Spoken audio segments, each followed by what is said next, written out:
langsung. You are alive, kamu hidup. Ya. Loh, ini kok jadi kependekan ya?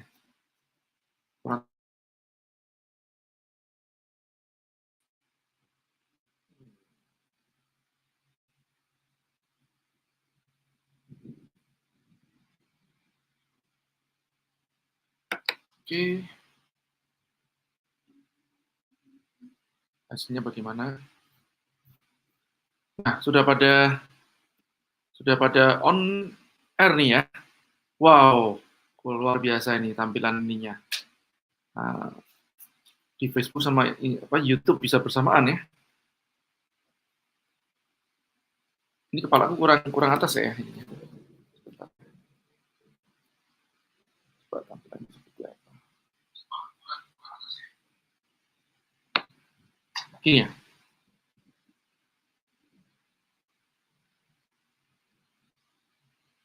Suara bagus, oke, suara bagus. Sudah ya.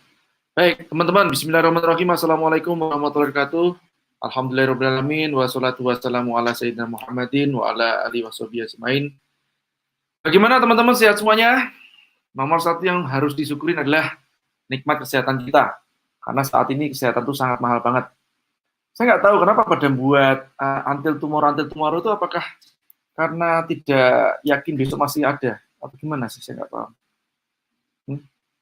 Gitu ya kira-kira ya teman-teman ya. Tapi ada cerita itu kan, orang yang nggak bisa bahasa Inggris gitu kan, terus diajak bahasa Inggris, dia cerita kan tentang masalah dia nyebrang waktu itu kan dari Madura ke Surabaya lah ya, atau ya sudah nggak harus Madura Surabaya, Lampung ke Jakarta juga sama aja. Nah, jadi ada pas dia nyebrang naik kapal gitu kan, terus kan karena kena ombak, terus dia bingung ceritanya bagaimana gitu kan, Doh, kamu kok nggak sampai kayak bahasa Inggris kan, Doh, tell me the story yang itu kan ya. Terus akhirnya dia mau jawab gimana sama bosnya kan, dia nggak bisa bahasa Inggris, dia bilang because the wave is so high, so the ship is not until dia bilang gitu. Jadi karena ombaknya tinggi, jadi kapalnya nggak sampai until itu sampai ya. Jadi until tomorrow sampai besok gitu ya, maksudnya gitu ya. Oke. Teman-teman ya. Nah, sekarang saya akan membahas tentang suatu materi ini ya teman-teman yang saya siapin dalam semalam. Sebetulnya materi ini sudah sering saya share dengan tim saya terutama. Karena materi ini adalah materi wajib yang harus diketahui oleh tim saya ya, karena ini adalah tentang masalah mindset ya. Jadi mindset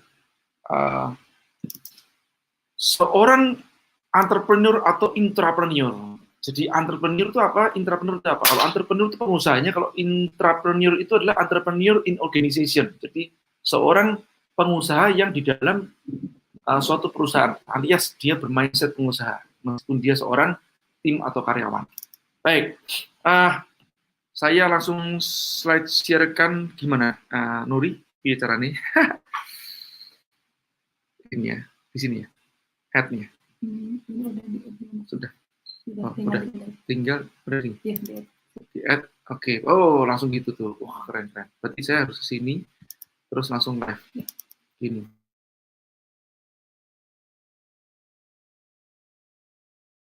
Apa ya? Situ ya. Oke. Sudah betul nggak? Sudah masuk, teman-teman? Baik, udah masuk ya, 2 ya. Berarti ada kanan sama kiri gitu. Atau maunya setengah-setengah atau gimana ya? Nggak apa ya, gini aja. Nah, saya buat sebetulnya materi ini, judul aslinya itu ya, The Science of Momentum. Jadi ini adalah science, itu artinya ilmu di perusahaan saya pun yang satu, yang membawahi IKEM dan YA, saya buat PT Momentum Entrepreneur Mindset. Ya, jadi momentum itu sesuatu yang berputar ya, sampai saya gambarkan dalam bentuk kitiran ya, dengan satu poros dan 4 baling-baling. Itu menunjukkan 5 fondasi dari momentum itu apa, atau 5 elemen dari momentum. Oke, jadi momentum itu sesuatu yang berputar terus-menerus itu bagaimana? Yang semangat yang terus membara. Nah, inilah pada saat sekarang ini, terutama dalam kondisi lockdown, kita itu punya pilihan untuk rebahan terus. Saya nggak suka sih kata-kata rebahan itu ya, teman-teman. Terus terang ya, kayak sesuatu yang terlalu lebay dibuat-buat ya. Sorry ya, Jack, saya kalau ngomong to the point aja. Nah, karena ini akan membuat suatu excuse ya bagi kawan-kawan untuk nanti bersanteria pada saat era lockdown ini. Nah, sebetulnya kita bisa lebih produktif tuh bagaimana caranya. Oke, nah saya buat judulnya Rahasia Momentum supaya lebih mudah untuk bahasa Inggrisnya di Indonesiakan saja. Kemudian tagline-nya adalah bagaimana menciptakan semangat yang tak pernah berhenti. Ya. Jadi kalau saya sering tanda tangan, tuh kan, saya diminta tanda tangan di buku, saya tuliskan hanya fight, atau kalau keep fighting tuh nanti bahasa Indonesianya nggak pas ya, keep fighting, wah, teruslah berkelahi. Aduh, nggak pas banget. Oke ya, saya sering menyebut dengan istilah ya, atau quotes sukses berpola, gagal berpola, bahwa orang yang sukses itu punya pola sukses, orang gagal punya pola gagal. Apapun bidangnya, jadi tidak harus di bidang ya teman-teman ya. Sukses itu buat saya sesuatu yang tidak bisa digambarkan dengan uang ya. Nah, jadi misalkan kayak seseorang ilmuwan, nah itu juga saya sebut sebagai seorang yang sukses. Ya. Sukses dalam artian dunia nih ya. Saya mengatakan dunia saja, tidak bicara masalah akhirat duluan. Kalau akhirat jelas ya tujuan kita adalah husnul khotimah.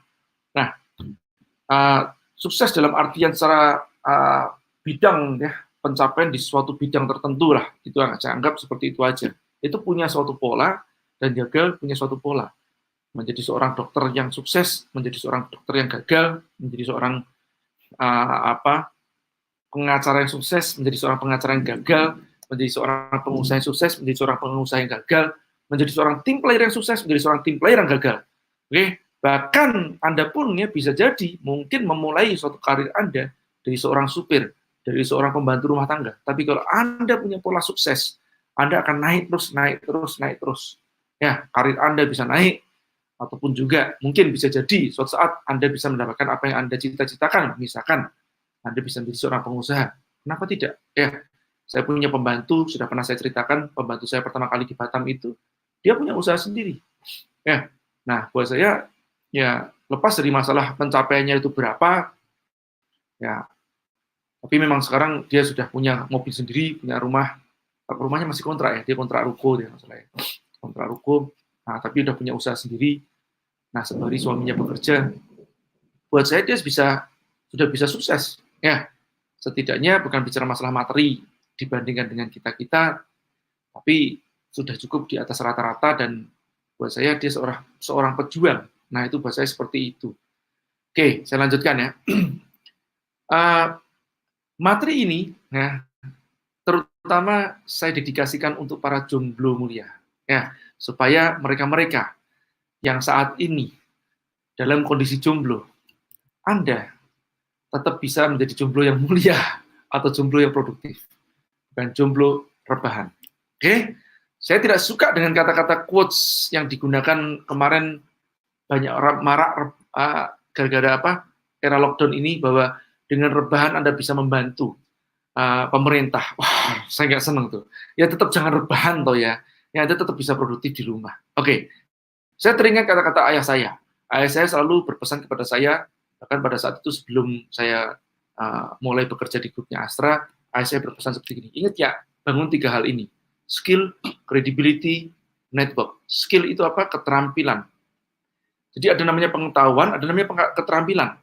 Nah, kenapa tidak mengatakan pengetahuan atau knowledge? Ya, kan ada yang mengatakan menggunakan segitiga attitude, kemudian knowledge dengan satu lagi skill ya. Nah, itu kalau saya gunakan skill itu sebetulnya artinya sudah ada knowledge-nya. Karena kalau skill tanpa knowledge ya nonsense gitu kan. Jadi knowledge pun tidak cukup kalau tidak dilatih. Maka dari itu ada knowledge-nya, ada jam terbang, ya, melatih jam terbang sehingga menjadikan suatu keterampilan. Ada suatu quotes yang sangat terkenal ya. Repetition is the mother of skill. Repetition atau repetisi, pengulangan itu adalah induknya, ibunya keterampilan. Jadi tidak hanya sekedar pengetahuan, tapi yang dilatih terus-menerus sehingga menghasilkan yang sebenarnya skill atau keterampilan. Credibility, ya, nonsens orang membangun kredibilitas tanpa yang disebut namanya attitude itu sendiri. Karena kredibilitas itu pasti fondasinya adalah attitude. Oke, kredibilitas itu apa sih? Nama baik. Ingat, kredibilitas bukan sekedar hanya namanya kejujuran. Banyak orang yang jujur, tapi dia tidak bisa diandalkan. Kredibilitas itu jujur dan handal. Oke, terus jaringan itu apa? Jaringan itu yang sering saya sebut dengan namanya luasnya jaringan dan ada namanya kualitas atau kedalaman dari suatu jaringan. Luas, saya itu kenal sama banyak orang. Hey, name list saya ada ratusan ribu. Tapi belum tentu saya dalam atau dekat dengan mereka. Mungkin kedalaman saya, tingkat kedalaman saya hanya bisa dihitung dengan 100 orang atau 200 orang saja. Nah, jadi network ini ada namanya luas, ada namanya kualitas. Sebisa mungkin luas dan kualitas. Baik, nah pada saat saya bekerja, ayah saya hanya berpesan seperti itu, ya ingat jangan cari duit kalau pada saat Anda bekerja. Tapi bangunlah 3 hal ini, ya, skill, credibility, dan network. Jangan ayah saya itu hitung-hitungan cara waktu pada saat bekerja, tenggu tahu nggak tenggu ya? Tenggu itu pulang kerja jam pulang ya langsung go, bahkan belum teng sudah siap-siap go. Ya. Nah, buat saya orang seperti gini susah untuk maju. Oke, nah kemudian yang kedua, ayah saya juga mengatakan jangan hitung-hitungan dengan kawanmu, dengan bosmu. Kalau dengan bos sudah biasa mungkin ya, cari muka di depan bos gitu kan ya. Tapi orang yang spesial itu adalah orang yang di depan dan di belakang tetap sama genuinnya. Ada kadang-kadang yang di depannya rajin, tapi di belakangnya nggak rajin. Aduh, sudahlah. Suatu saat nanti akan ketahuan. Ya, bicaranya Allah tuh menunjukkan aib-aib kita pada saat itu. Harus hati-hati. Nah, di depan sama belakang harus sama, atau istilahnya walk the talk. Ya. Oke, nah ayah saya juga mengatakan tadi selain dengan bos juga kepada teman ya. Artinya apa? Jangan hitung-hitungan begini. Oh, itu kan job desk-mu. Ya, saya sudah selesai. Apakah saya tidak boleh membantu dia atau saya tidak mau membantu dia? Mendingan rebahan saja daripada membantu dia. Itu bukan urusanku. Salah besar. Nah, ingat ya, kalau Anda benar-benar mau maksimalkan waktu Anda untuk belajar, Anda bisa membantu kawan-kawan Anda. Aku udah selesai nih. Nah, ini ingat, ini pada dasarnya melatih skill Anda, melatih kredibilitas Anda atau nama baik Anda, bahwa Anda seseorang yang ringan tangan, Anda seseorang yang bisa diandalkan, dan juga jaringan Anda, kedalaman jaringan Anda. Anda tidak pernah tahu kapan Anda akan membutuhkan itu. Nah, dengan melatih ini, Anda tidak hitung-hitungan. Ya, ini yang saya juga lakukan dari pesan ayah saya. Kalau sudah selesai kerjaan, saya akan nengok ke samping saya, kanan kiri, kawan saya, kamu ada yang bisa aku bantu nggak? Sini aku bantu. Ya, saya akan maksimalkan. Kenapa? Karena saya tidak mau waktu saya terbuang percuma. Ya, nah ini karena pesan orang tua saya. Saya cerita dikit. Ini sengaja fotonya saya tutupin. Saya tidak tahu apakah nanti teman saya suka atau tidak kalau saya cerita tentang hal-hal di office saya gitu kan ya. Tapi ini saya tutupin aja. Mohon maaf teman-teman yang nonton. Tidak maksud seperti itu. Bahkan mereka adalah mentor-mentor saya. Yang buat saya adalah pada saat itu saya banyak belajar dari mereka. Ya, terutama kanan kiri saya persis itu, dan sebenarnya semuanya ya. Karena yang di sebelah, kalau dari Anda sebelah kanan nomor 2 itu baru ya, dia paling kanan itu juga dia pernah jadi partner saya. Yang di sebelah kiri kanan saya, berarti kalau Anda melihat di sebelah kanan saya, kalau Anda memandang langsung sebelah kanan saya, itu kawan saya yang juga saya model, saya belajar tentang bahasa Inggris dari dulu waktu masuk nggak bisa bahasa Inggris. Dan di sebelah kiri saya, kalau Anda melihat sebelah kiri saya yang sudah duduk, itu mentor saya langsung juga yang saya sangat kagumi. Oke, tapi saya cerita tentang diri saya, teman-teman.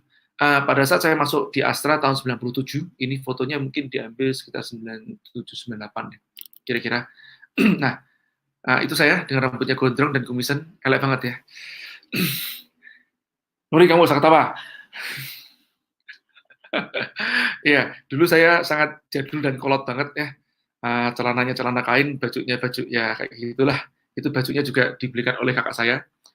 Pada saat saya mau kerja, saya udah kamu pilih, kamu beli, gitu kan. Nah, terus itu rambutnya sama kumis memang saya sengaja tidak mau potong, jadi tampaknya kayak Stephen Chow. Saya cerita, pada saat saya kerja dengan pesan modal dari pesan orang tua saya, menjaga skill credibility atau membangun skill credibility network, saya waktu itu memiliki sumpah ya. Sebelum saya masuk kerja, bahkan saya sudah memutuskan untuk menjadi seorang pengusaha 3 sampai 5 tahun yang akan datang. Ya, tapi saya membuat suatu challenge waktu itu. Saya mengatakan pada diri saya seperti gini, Jaya, kamu calon pengusaha. Nah, karena saya memang sudah berniat menjadi pengusaha ya, di situ saya belajar. Ya, saya mengatakan pada diri saya, kamu calon pengusaha. Di sini kamu belajar, di sini maksudnya di Astra pada saat itu. Nah, kamu kalau mau jadi pengusaha harus tahan lama, tahan banting, tahan stres. Itu yang saya katakan pada diri saya. Yuk, kamu harus menantang dirimu, men-challenge dirimu untuk 1 tahun ke depan kamu tidak libur Senin sampai Minggu. Itu yang saya challenge pada diri saya. Nah, jadi di tahun 97, tanggal 29 Maret kalau salah saya masuk, ya.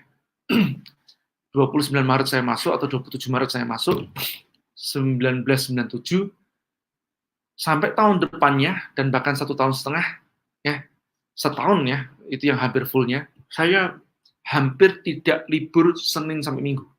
Kecuali saya punya kepentingan, ada keperluan untuk mengurus sesuatu, atau mungkin membeli sembako, ya, karena kan pulangnya kan sampai malam kadang-kadang udah gak sempet kan. Nah, atau mungkin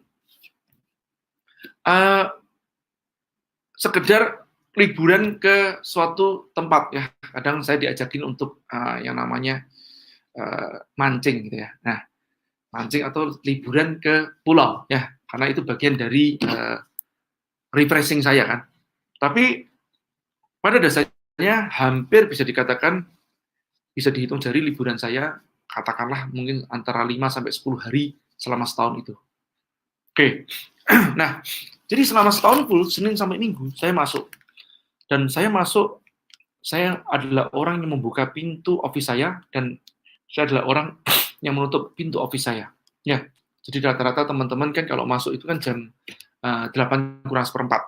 Saya masuk jam 7 lebih seperempat, dan mereka pulang jam 5 kurang seperempat, saya pulang jam 6 paling cepat, rata-rata jam 6 sampai jam 7. Biasanya saya menunggu bos saya pulang duluan, terus kemudian saya baru pulang. Dan biasanya bos saya, ini bos dan mentor saya, ya.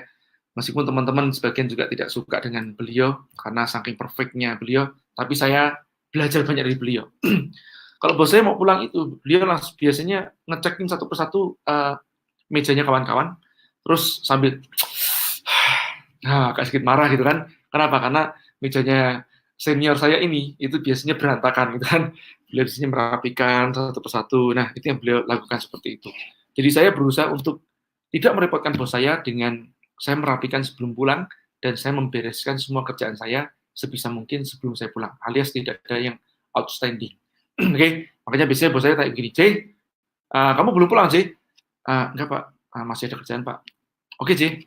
Aku duluan, Jay, ya. Siap, Pak. Mari, Pak. Nah, apa biasanya bos saya pulang duluan, baru saya pulang kemudian. Ya, di Sabtu dan challenge saya melatih ketahanan atau tidak gitu kan, usaha di tahun untuk kayak gitu loh. Kalau itu ya kan ngerti kan, aduh matanya mungkin sembab gitu kan, malam gitu kan, apalagi kalau aduh pas anak itu sakit tuh orang tuh nangis gitu adanya begitu ya. Nah, ini makanya Anda harus berbakti kepada orang tua dikarenakan itu ya, teman-teman ya. Terutama ibu. Oke, saya lanjut ya. Nah, jadi pada saat Sabtu dan apa yang saya beresin kerjaan saya. Beres, saya pelajari dari ujungnya perusahaan sampai ujungnya perusahaan. Ya, masih receiving. Karena waktu itu kan ada 4.000 orang karyawan. Pabrik, bagi penerimaan dan ujungnya lagi adalah pembayaran atau payment. Ya, nah saya copy dokumen-dokumen itu, saya kalau mainnya apa, misalnya begitu. Terus kemudian saya coret. Ini nomor ini buat apa? Ini buat apa?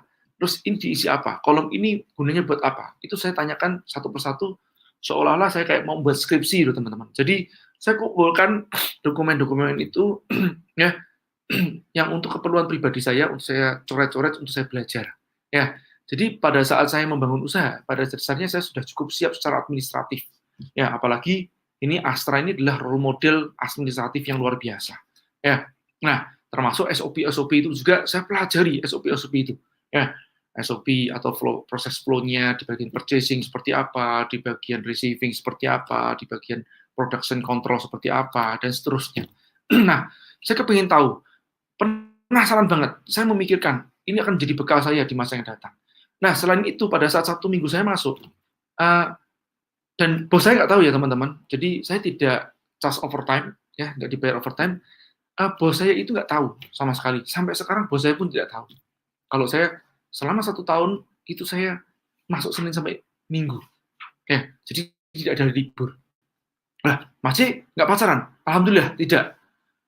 Karena buat saya mikir gini, otak saya itu nggak mau terganggu oleh hal-hal yang sifatnya apalagi pacaran gitu kan ya.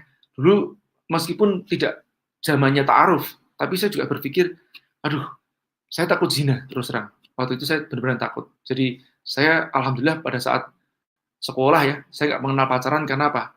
Karena memang saya sekolahnya STM. Habis lulus STM saya masuk ke tempatnya sekolah teknik yang minim banget cewek-cewek. Jadi sudahlah, saya nggak kepikiran ke sana juga. Ya meskipun tentu aja ya ada jurusan-jurusan lain ya. Tapi alhamdulillah saya sekolahnya itu saya naik sepeda ontel. Ya, sudah naik sepeda ontel, secara penampilan mungkin saya tidak menarik banget gitu kan, apalagi secara pakaian. Pakaian saya itu saya bisa dikatakan endorser ya, teman-teman. Setiap harinya saya pakai pakaian tuh kaos Pepsodent, besoknya Ciptaden, besoknya Rinso, lah itu yang saya pakai. Alias kaos-kaos gratisan yang dikasih oleh nenek saya, karena nenek saya dulu punya usaha grosiran begitu. Nah, jadi saya dikasih kaos-kaos, itu yang saya pakai untuk kuliah. Ya, jadi mungkin orang lihat saya kayak endorser gitu ya. Endorser Rinso, endorser Pepsodent dan Ciptaden. Nah, saya menggunakan sepeda ontel yang mungkin Anda sudah sering lihat ya, foto-foto saya. Nah, jadi kembali lagi, alhamdulillah pada saat saya kerja pun saya cukup bisa menahan hal itu. Jadi saya nggak mikirin hal itu dan saya kerja hanya benar-benar fokus ke kerja belajar gitu aja. Ya, nah di Sabtu Minggu kembali lagi ada hal yang dan itu ternyata ada magic moment atau ada sesuatu yang terjadi di luar pemikiran saya. Apa itu? Pada saat saya membereskan kerjaan-kerjaan saya di hari Sabtu, hari Minggu, saya masih nge-fax gitu kan ke supplier saya, purchasing, pembelian. Saya nge-fax ke mereka, terus mereka, melihat kan fax-nya masih masuk. Mereka bingung, terus mereka telepon. Ya, mereka telepon, Pak Jaya, how are you? It's fine, sir. Terus kemudian kebanyakan kan memang hampir semua lah ya, itu vendor saya itu dari Singapura. Terus dia tanya kepada saya, are you working today? Yes, boss. Today is Saturday, my friend. Saya bilang, what's the matter with Saturday? Saya bilang, apa yang masalahnya dengan Sabtu atau hari Minggu kan, begitu kan? Terus dia ketawa-ketawa aja. Terus ngobrol-ngobrol sebentar. Nah, disitulah kita membangun keakraban yang tidak pernah saya pikirkan sebelumnya. Dalam artian, saya tidak pernah merencanakan hal itu. Saya yang ngikutin petua orang tua saya, ayah saya, ya ingat kamu di sana maksimalkan waktumu, ya, untuk belajar. Kamu tidak bekerja untuk mencari duit. Itu yang saya selalu ingat, ya. Dan bangunlah 3 hal itu, skill, credibility, dan network. Ya, itu yang saya selalu ingat. Nah, disitulah keajaiban-keajaiban apa? Ternyata para supplier itu nandain saya, dan saya mulai usaha pertama kali itu dimodalin oleh investor yang adalah supplier saya. Dan tidak tanggung-tanggung, supplier itu adalah supplier yang nyuap saya. Ya, dan ini pun bos saya tidak tahu. Ya, pada saat saya resign, kan harus ada waktu 30 hari ya teman-teman ya. Nah, H-30 itu berarti kan hari setelah saya resign, masih harus 30 hari kemudian, itu dicarikan pengganti. Nah, di kira-kira H-10 itu saya mendapatkan, jadi sudah jelas saya akan keluar, saya mendapatkan penawaran swap ya senilai 5.000 Singapura dolar dari supplier saya. Nah, dan saya tolak. Bahkan saya tidak nolak seperti itu, saya bilang sama dia niatnya baik, dia bilang gini, Jaya, kamu kan mau usaha nih, ya jadi aku kasih modal buat kamu lah, kamu orderannya kan gede nih, 50.000 dolar, aku kasih kamu 5.000 dolar. Pada saat itu 5.000 dolar Singapura, kalau kurs 10.000 aja, itu sudah 50 juta kan ya teman-teman ya. Nah, waktu krisis ya, itu lumayan lah ya, kalau waktu krisis itu dikali 8 ribuan lah, 7.000, 8.000, itu kurs dolarnya seperti itu. Sekarang bahkan mungkin sudah 12 ribuan ya kalau kurs dolar yang sekarang, Singapura dolar. Nah, saya tolak dan saya berkata begini, Pak, aku masih dalam sini nih. Ya, ini sudah termasuk dalam kategori penyuapan nih. Ya, kamu mau tak laporkan bosku atau mau tak jadikan sebagai diskon? Itu yang saya katakan sama dia. Wah, dia sampai marah. Dia bilang gini, aku mau bantuin kamu nih, ya, tapi kamu malah mempersulit aku nih. Terserah kamu lah, dia bilang gitu. Akhirnya saya coret PO-nya, saya jadikan diskon. Seninnya bos saya manggil saya, bos saya tanya, J, loh ini barangnya bukannya sudah nyampe J, on the way Pak. Oh, on the way ya. Nah, dia kok masih ngasih diskon ya? Iya Pak, nggak tahu Pak, dia lagi baik hati Pak, saya bilang begitu. Ya, jadi bos saya pun nggak tahu kalau dia melakukan suap pada saya dan saya menolak hal itu. Jadi sampai sekarang bos saya nggak tahu. Ya, nah dan orang itu adalah orang yang menjadi partner saya pertama kali. Saya lebih memilih saya dihutangin saham sama dia 30% dan saya harus nyicil dibandingkan saya harus menerima suap itu. Saya katakan kepada bos saya, kepada calon partner saya waktu itu, saya mengatakan kalau kamu melakukan ini pada aku, kamu akan melakukan pada orang setelah aku, dan saya tidak mau itu. Saya katakan begitu. Ya meskipun aku sudah jelas resign. Ya. Oke. Nah, ini yang saya lakukan. Bahkan pada saat saya bangkrut 3 bulan karena modalnya gede dari beliau ya, saya mendapatkan tawaran lagi kepada orang yang kedua, dan orang kedua itu adalah orang juga yang akan menyuap saya dan saya tolak. Ya. Dan orang itu menjadi partner saya yang kedua. Nah, oke. Poin saya teman-teman, selama 1 tahun itu, apa yang saya dapatkan setelah saya 1 tahun hampir full ya, saya tidak libur. Ya, hampir tidak libur. Itu yang saya dapatkan. Saya mendapatkan sebenarnya momentum itu. Apa itu? Saya tidak merasakan adanya hari Sabtu, perbedaan hari Sabtu, hari Minggu, atau hari Senin. Saya bisa membedakan. Seperti sekarang ini teman-teman. Ya, semalam saya cuma bilang kepada tim saya untuk dipersiapkan poster ya. Supaya saya besok bisa live. Dan saya nggak mikir ini hari Minggu gitu teman-teman. Karena buat saya tidak bisa membedakan antara Senin, Selasa, Rabu, Kamis, Jumat, Sabtu, Minggu. Itu aja. Saya bisa membedakan. Artinya apa? Tidak ada dalam kamus saya itu kayak hari Sabtu harus libur, hari Minggu harus libur. Tidak begitu. Kalau saya mau libur, saya libur. Ya, saya mau kerja, ya saya kerja. Artinya apa? Kalau saatnya misalkan saya mau liburan sama keluarga saya, ya saya tinggal liburan gitu aja. Mau Senin, Selasa, Rabu, ya saya liburan. Atau mungkin 1 minggu saya liburan, ya saya liburan gitu aja. Tapi saatnya saya balik kerja, ya saya nggak mengenal hari lagi. Nah, buat saya seperti gitu. Ya. Tapi apakah saya merasa terpaksa atau saya stres itu? Apa saya kelihatan kayak orang stres? Ya, apakah Anda bayar saya pada saat sharing seperti ini? Saya enggak. Ya, kenapa? Karena buat saya, ya saya enjoy gitu loh. Ya, saya enjoy, ini bagian dari kehidupan saya, ini passion saya gitu aja, selesai gitu kan ya. Nah, jadi itu yang saya rasakan teman-teman, saya merasakan bahwa tidak ada perbedaan hari Senin sampai Minggu, itu saya enggak merasakan itu. Nah, ini yang saya mau share kepada Anda. Ya, Anda mau enggak memberikan suatu challenge pada diri Anda? Ini yang saya katakan kepada kawan-kawan juga. Bahkan setelah keluar dari Astra, saya tetap melakukan hal itu. Dan itu terjadi, bisa dikatakan berlanjut ya teman-teman, 2 tahun saya membangun usaha, saya kembali lagi juga, saya nggak mikir yang namanya bahkan jodoh, ya mau nikah, saya nggak mikir waktu itu. Ya. Jadi saya baru memikirkan hal itu lewat dari 25 tahun ya, mungkin 25,5, 26 tahun, saya baru mulai memikirkan, oh iya, saya udah usia segitu, saya harus memikirkan untuk mulai membuka hati saya nih ya. Nah, jadi ini pada saat saya membangun usaha di tahun 2000 berapa nih? 2001 ya. Itu 13/02/2001. Ini sudah di usaha yang kedua. Tadi saya katakan bahwa usaha saya yang pertama 3 bulan bangkrut, kemudian saya bangun usaha yang kedua dimodali oleh orang lain juga dari Singapura. Nah, ini adalah usaha yang kedua. Dan bisa dikatakan 2 tahun pertama itu saya hampir bisa dikatakan ngangkat barang sendiri, nyala sendiri, kemudian ngurusin administrasi sendiri, dibantu oleh satu orang sekretaris saya, ya, sekretaris saya merangkap administrasi untuk jaga gawang saya atau jaga toko saya. Nah, adik saya sempat membantu saya waktu 6 bulan, habis itu dia keluar, terus baru tahun depannya masuk Mas Ipung ya. Kalau salah Mas Ipung itu masuk sekitar tahun 2000-an ya. 2000-an kira-kira itu Mas Ipung baru masuk. Nah, setiap harinya saya membuat jadwal yang sudah tidak bisa diganggu-gugat. Misalkan saya jam 7:30 ya, itu sudah jelas harus siap semuanya, bukain pintu, karena karyawan saya yang pertama kali namanya Siti Yani, itu dia 7:30 biasanya sudah datang, terus dia bersih-bersih, jam 8 kita briefing, jam 9 saya sudah keluar dari ruangan.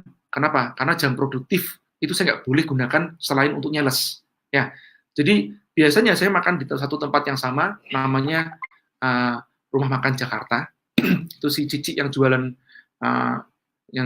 itu dia biasanya menanyakan gini, biasa kok, dia bilang gitu kan, dia panggil saya kok kan. Ya Ci, biasa. Biasa itu apa? Saya makan mie ayam jamur plus teh manis panas 10.500 rupiah. Ya, jadi setiap hari makan seperti itu dan makan hanya 5 menit, besar cepat, tak 5 menit saya break, nyales jam 9 pagian kira-kira, nyales sampai jam 12 istirahat, jam 12 sampai jam 1 saya gunakan untuk istilah surat duhur, kemudian sambil makan ya, makan di tempat food court. Di food court saya mencari koneksi. Ya, jam 1 saya mulai nyales lagi sampai jam 3. Setelah jam 3 atau asar biasanya tidak produktif lagi, alias si para customer saya itu tidak mau menerima tamu lagi. Jadi jam 3 setelah sholat asar saya nongkrong sebentar, networking di tempat yang namanya Morning Bakery, itu tempat kumpulnya para salesman. Biasanya kita di sana tukar-tukaran relasi gitu ya. Oke, Bang udah di sini belum? J udah di sini belum? Nah, biasanya seperti itu terjadi. Ingat dulu pada saat mereka masuk ke tempat saya tidak pernah minta suap sesen pun dan saya tidak terima. Nah, itulah saatnya mungkin kita memetik apa yang kita tanam dahulu. Jadi pada saat itu saya sempat waktu itu 1 bulan pertama susah banget untuk diterima di lingkungan industri itu ya. Dalam artian susah itu gini, saya nggak dapat customer gitu loh. Ya, susah banget ternyata. Dulu saya pikir dengan saya memberikan kemudahan kepada orang, ternyata di tempat lain juga ada kemudahan itu. Tidak juga. Terus pada saat nongkrong di Morning Bakery itu, di Muka Kuning, saya ingat banget. Waktu itu saya bercakap ya kepada seorang ya, namanya Zulhendri, ini kawan, dia supplier saya yang membantu saya pada saat awal-awal. Dia tanya, J, udah masuk mana J? Mana aja J? Belum Bang. Jadi saya bilang gitu kan, belum Bang. Ternyata gak gampang ya masuk ke tempat perusahaan-perusahaan. Emang kayak lu J, orangnya baik, mau terima siapa aja. Nah, di tempat luar susah J, dia bilang gitu. Oh iya, gitu. Nah, udah masuk mana? Belum Bang. Sini udah? Belum. Situ udah? Belum. Oke, aku atur jadwal ya buat kamu ya besok. Beneran Bang? Nah, jadi mereka bantuin saya, alhamdulillah. Ya.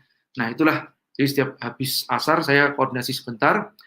Jam 4 pokoknya saya sudah harus sampai di office saya, dan kemudian saya bertemu dengan sekretaris saya lagi, koordinasi biasanya tentang quotation-quotationnya sudah masuk, dinaikkan berapa persen, terus kalau ada pertanyaan-pertanyaan dari sekretaris saya jawab gitu kan, jam 5 selesai, dia pulang. Oke, saya lanjut. Sampai maghrib, jam 6, saya masih ngurusin, ya paperwork biasanya, semuanya, atau ke tempat supplier saya, masih saya telepon-teleponin, supplier kebanyakan dari Singapura. Nah, sudah, terus saya sambil nyari-nyari, searching-searching, ya, barang-barang di mana, nyari barang-barang ininya, dikasih notes-notes untuk besok dikerjakan oleh sekretaris saya. Oke, selesai jam 6. Jam 6 selesai, saya maghriban, habis maghrib, saya mandi, habis itu makan, terus jam 7:30 saya masuk ke office lagi, saya kerjakan paperwork atau administrasi. Ingat ya, saya hanya mengerjakan administrasi di malam hari. Pagi hari tidak boleh mengerjakan administrasi. Kenapa? Pagi hari adalah tempat saat yang produktif untuk nyales. Buat saya gitu aja, simpelnya begitu. Ya, jadi anggap aja gini, kalau saya akan memproduksi saya sendirian, malam hari akan saya produksi, pagi hari saya jualan. Wes gampangnya gitu. Nah, saya biasanya kerja sampai malam untuk memperbaiki sistem administrasi saya. Jadi, alhamdulillah sejak awal saya membangun usaha tahun 98 sudah memisahkan antara rekening pribadi dengan rekening perusahaan. Sudah saya pisah sejak pertama, dan kemudian saya sudah belajar tentang administrasi ya sejak awal. Paling gampang gini, saya pakai prinsip Pokayoke, alat anti salah. Kalau ada suatu kesulitan dalam mencari suatu dokumen, artinya ada sistem yang belum benar. Nah, itu saya benerin terus sampai terjadi kemudahan. Ya, jadi misalkan contoh begini, ini harusnya rangkap 3 dokumennya, di staples di belakangnya A, di belakangnya PO, di belakangnya quotation, atau mungkin di belakangnya invoice, kan begitu. Supaya besok pas nge-track dokumennya gampang banget. Ya, itu yang saya lakukan seperti itu. Nah, oke.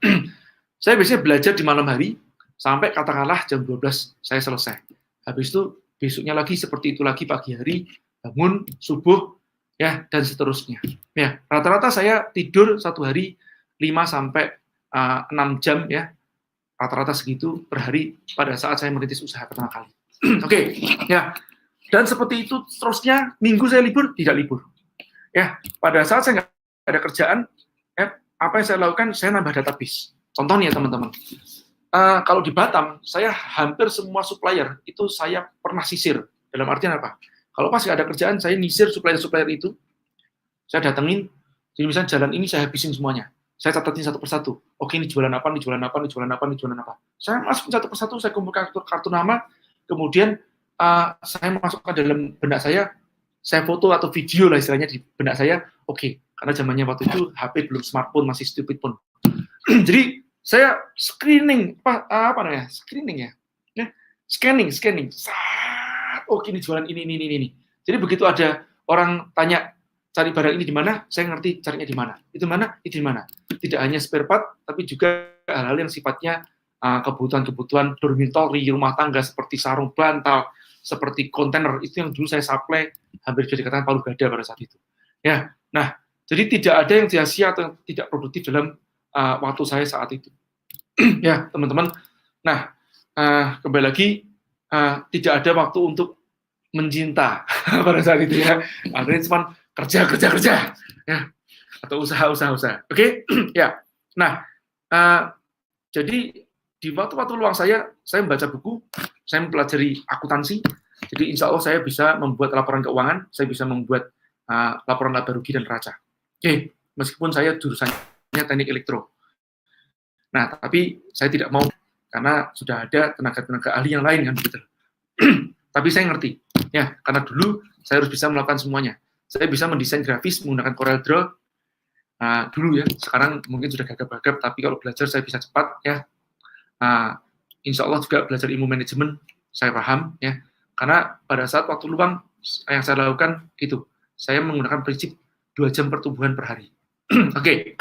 Nah, sekarang bicara masalah lockdown. Nah, lockdown saatnya rebahan menjadi solusi. Ya, saatnya rebahan menjadi solusi. Ini mohon maaf, saya tidak suka dengan kata-kata ini. Maksudnya solusi bagi pemerintah di rumah bukan berarti rebahan.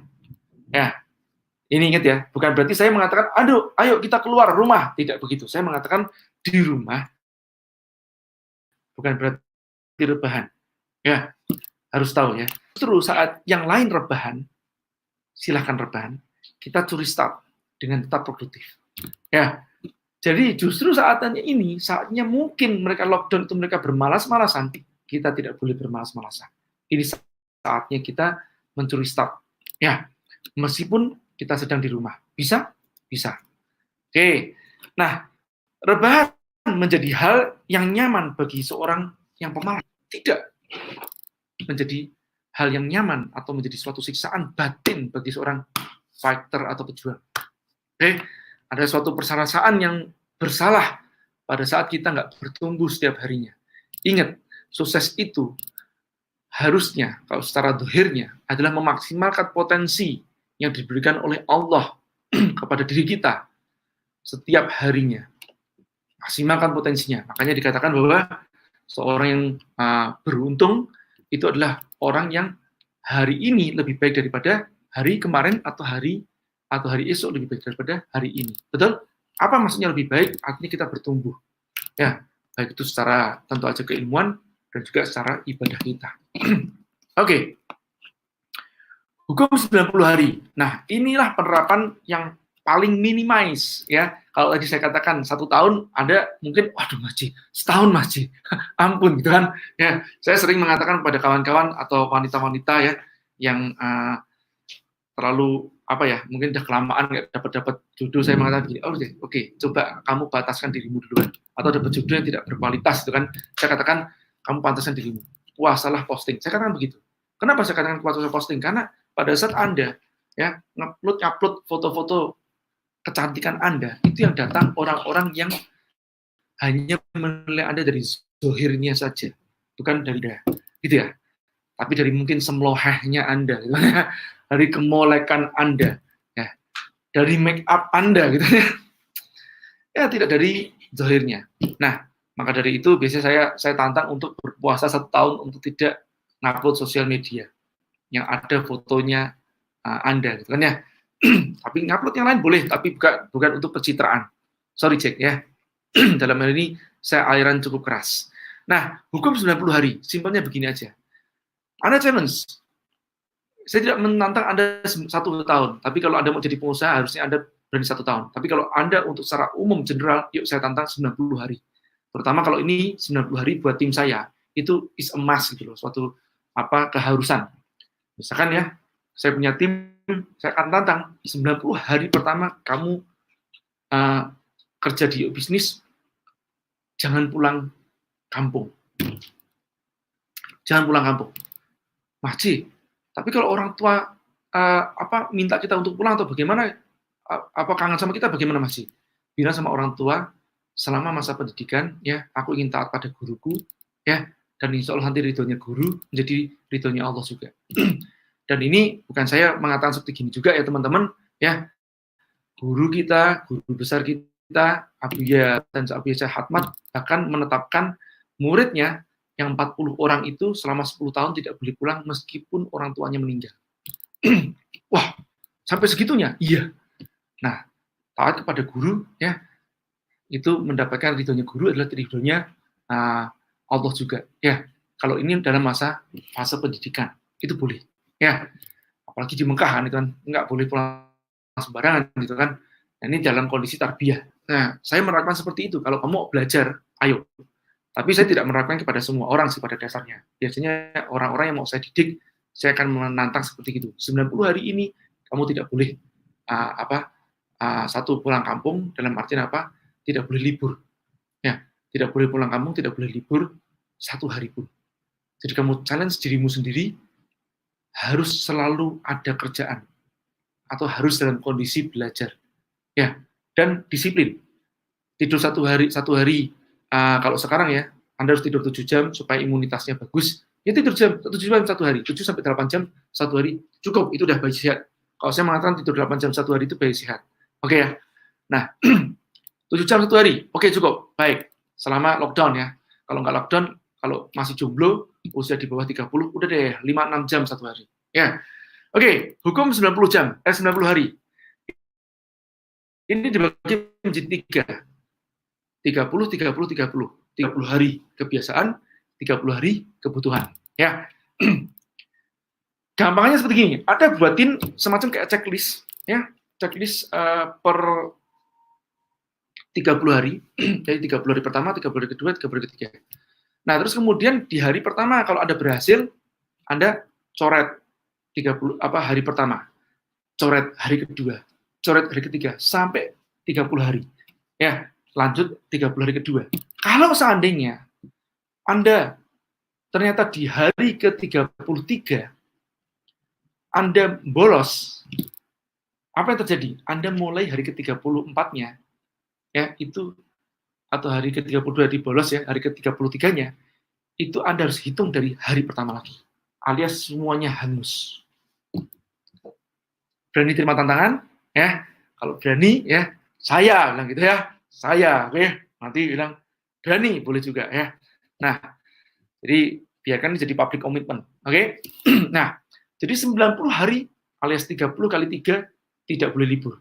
Tadi yang seperti saya katakan, ya, 30 hari ini menjadi 90 hari dibagi menjadi 3 fase. 30 hari pertama adalah keterpaksaan, artinya mungkin 30 hari pertama Anda rasanya nggak enak banget urusnya. Rasanya, aduh, gila men, boring men, gitu kan ya, misalnya begitu ya. Aduh, rasanya kepengen, boleh nggak ya, aku tak, hari ini aku tidur lebih dari 8 jam, atau mungkin aku bermalas-malasan, nggak boleh. 30 hari Anda harus full, ya. Terpaksaan, dipasain, nggak apa-apa. Memang nggak enak, nggak nyaman. Itu sebenarnya keterpaksaan, fase keterpaksaan. Nanti, fase kedua, 30 hari kedua, adalah fase kebiasaan. 30 hari ketiga, menciptakan fase kebutuhan. Setelah 90 hari, insya Allah, ada suatu kayak di bawah sadar Anda. Kalau Anda besok kayak nggak kerja, rasanya kayak nggak produktif tuh. Ya. Kalau Anda libur kebanyakan, Anda ada perasaan berdosa. Tapi tadi saya katakan ini dah untuk para jomblo, ya, berbeda-beda, udah punya keluarga lain perkara. Ya. Oh, buat ibadah boleh nggak, Mas? Loh, kan kalau buat ibadah, itu adalah suatu alokasi di dalam selama harian kita, gitu loh. Itu tetap harus, teman-teman. Misalkan kayak di tempat saya, ya, setiap hari Selasa ngaji, ya tetap harus ngaji. Ya, bahkan kita sudah punya slogan, ngaji boleh ganggu, bisnis nggak boleh ganggu ngaji. Ngaji itu suatu yang produktif, teman-teman. Justru malah seringkali teman-teman itu dengan alasan, oh enggak, aku mau belajar, aku mau bisnis, itu ya. Justru Anda harus tantang diri Anda tetap.